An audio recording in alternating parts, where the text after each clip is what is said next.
Assalamualaikum warahmatullahi wabarakatuh. This video is about understanding CDA, critical discourse analysis, conversation analysis, cultural discourse analysis, multimodal discourse analysis, and the way to apply it. Let's start to the multimodal discourse analysis. How do people use the variety of semiotic resources to make sign in concrete social contexts? In this case, multimodal is talking about the science or analyzing sign in discourse. Socially, discourses are constructed knowledge of some aspect of reality. Multimodal discourse analysis is an approach that looks at multiple models of communication, such as text, color, and images. It is a method of discursive analysis that looks at not just how individual modes communicate, but how they interact with one another to create semiotic meaning. And see the example of multimodal discourse analysis in this link. In bahasa, saya bisa jelaskan bahwa multimodal discourse analysis ini adalah teori untuk menganalisa teks berupa ilustrasi yang biasanya kita peroleh atau kita dapatkan dengan menganalisa suatu iklan atau iklan yang terdapat teks di situ, atau menganalisa cover buku atau majalah. Nah, tentu saja di dalamnya syarat dengan warna, pewarnaan, kemudian selain teks itu sendiri juga ilustrasi gambar. Apa yang kita analisa? Yang kita analisa adalah di mana sebagai contoh suatu iklan. Ada maksud tersendiri kenapa pembuat iklan menggunakan warna tertentu dan ilustrasi tertentu. Dengan jika ada produk, dengan disesuaikan dengan produk tersebut. Namun ada pula iklan yang tidak berupa produk, melainkan berupa himbauan. Nah, untuk hal ini, alasan mengapa pembuat iklan menggunakan warna tertentu dan teks tertentu beserta ilustrasi atau model tertentu, itu semuanya mengandung filosofi yang sudah dipertimbangkan secara matang. Dan kita sebagai pengamat dan analis atau penganalisa, kita menganalisa dari semua komponen tersebut. Now we go to systematizing context, discourse analysis. Discourse analysis is the study of how the stretches of language in context are perceived as meaningful and unified by their users. Three areas of study which contribute to this field are paralanguage, pragmatics, and genre studies. In bahasa, discourse analysis adalah studi yang di dalamnya memuat konteks bahasa, sehingga di dalamnya memiliki makna yang dimaknai oleh pengguna bahasa. Ada 3 area yang berkontribusi dalam discourse analysis adalah paralanguage, pragmatics, dan genre studies. Now we discuss it one by one. Paralanguage. When we speak and not communicate through words, it is called paralanguage. And paralanguage is also language which cannot be used for communication. as we know that language cannot be used for communication without paralanguage. Saya bisa jelaskan secara bahasa di sini. Paralanguage itu tidak bisa kita lepas dari sistematika bahasa secara tulis atau secara verbal. Bisa kita katakan paralanguage ini adalah non-verbal communication, komunikasi non-verbal, yang di dalamnya memuat gesture atau bahasa tubuh, we can call it body language, atau bahasa isyarat, bisa kita katakan seperti itu mengenai gesture. Juga tidak hanya bahasa isyarat atau bahasa tubuh, juga tone, intonasi bahasa, intonasi suara, kapan kita menggunakan suara yang tinggi dan kapan kita menggunakan suara yang rendah. Nah, mengenai tone atau intonasi suara, biasanya yang melibatkan intonasi suara adalah perasaan, ya, feeling. Kapan ketika kita menggunakan pitch, the tone dengan nada yang tinggi dan tidak. Dalam hal ini perlu pengontrolan, itu terkait dengan perasaan atau emosi. Nah, dan begitu pun ketika seseorang berpidato, tentu saja terkadang eye contact diperlukan, kontak mata diperlukan, juga intonasi suara, yang dimana ini memiliki tujuan untuk persuade people atau mengajak audience untuk agar mengikuti atau membujuk audiens untuk gabung dalam, katakanlah, suatu kampanye misalnya. Di dalam bahasa tulis pun paralanguage bisa kita lihat pada pewarnaan atau pada gambar. Nah, di mana pewarnaan dan gambar itu memiliki sign atau tanda atau simbol. Nah, di mana hal tersebut memiliki makna. Okay, now we go to pragmatics.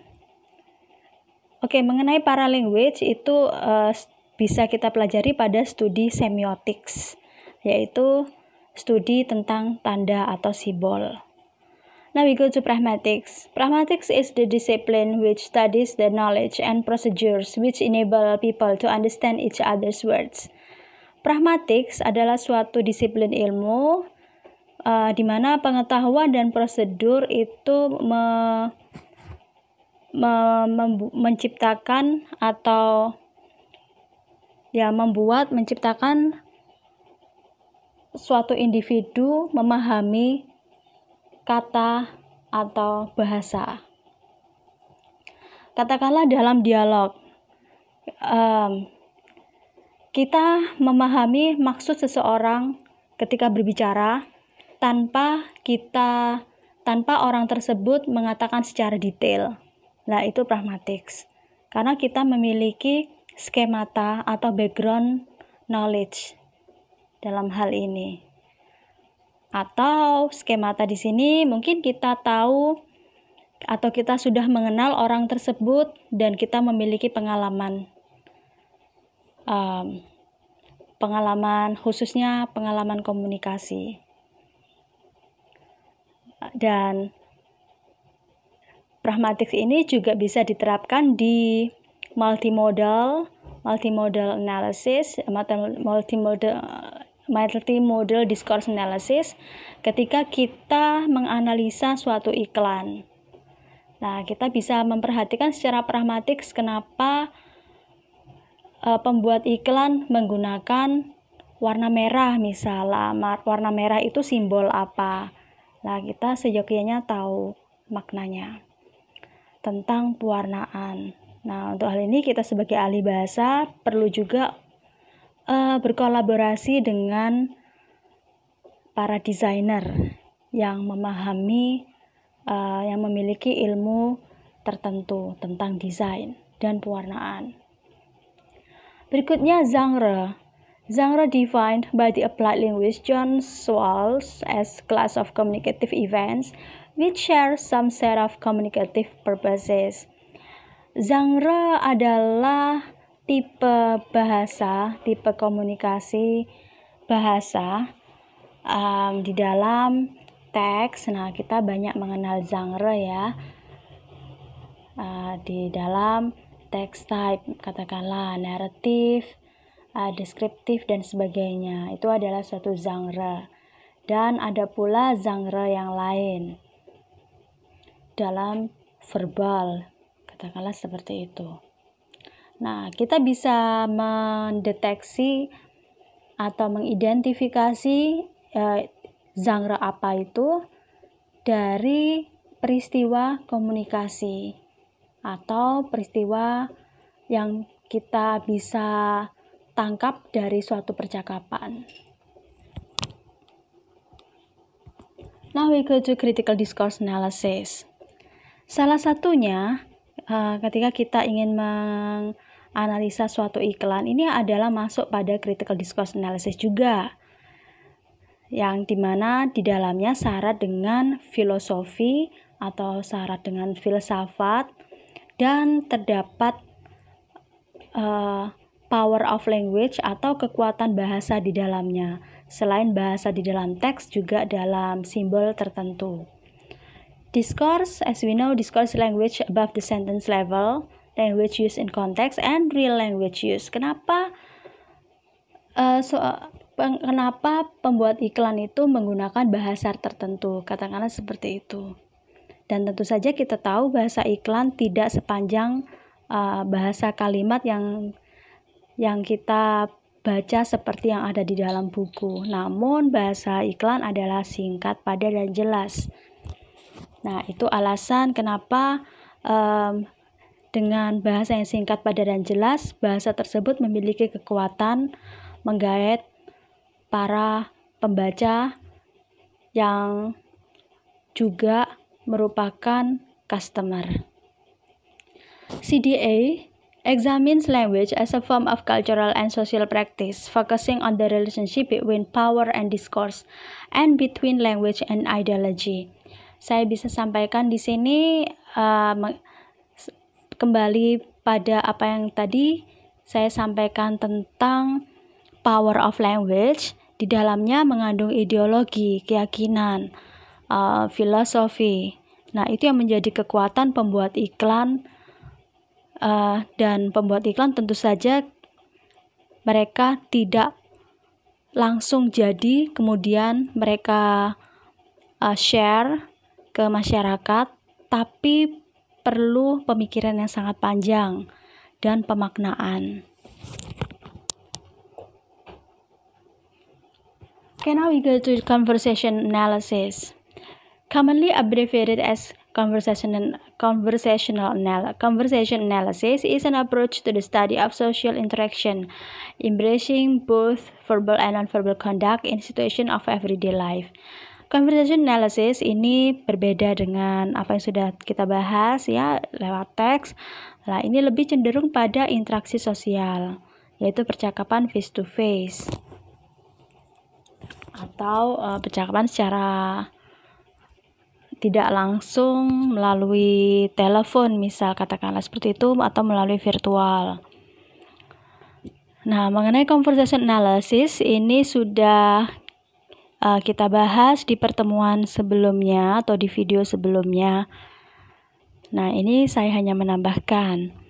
As its name implies, conversation analysis began with a focus on casual, but its method were subsequently adapted to embrace more task and institution-centered interactions, such as those occurring in doctors' offices, courts, law enforcement, educational settings, and the mass media. Yang membedakan antara conversation analysis dan text analysis, katakanlah seperti itu, atau multimodal analysis yang seperti kita bahas barusan. Kalau teks atau berupa iklan, ilustrasi, itu merupakan bentuk atau fungsi transaction, bentuk transaksi. Berbeda dengan conversation analysis. Conversation analysis fungsinya lebih pada interaksi atau interactions. Dan contohnya percakapan di situasi tertentu, misal di rumah sakit, percakapan di kantor dokter, antara dokter dan perawat, antara dokter dan pasien. Nah, di dalamnya tentu saja ada bahasa khusus yang digunakan. Kemudian di courts, pengadilan juga ada bahasa khusus, yaitu bahasa hukum dan sebagainya. Tentu saja bahasa yang digunakan di courts atau pengadilan tidak bisa kita terapkan di ruang atau di kantor dokter. And then law enforcement juga sama. Educational settings, percakapan di sekolah antara guru dengan murid, antara guru dengan guru, atau antara guru dengan staff. Nah, itu tentu saja bahasa yang digunakan dan juga bahasa khusus yang digunakan berbeda dengan bahasa yang digunakan di pabrik, katakanlah seperti itu. Dan mass media juga sama. Okay, that's all for this video. Semoga bermanfaat, dan jika ada pertanyaan silakan tulis komen. Thank you for your attention. Assalamualaikum warahmatullahi wabarakatuh.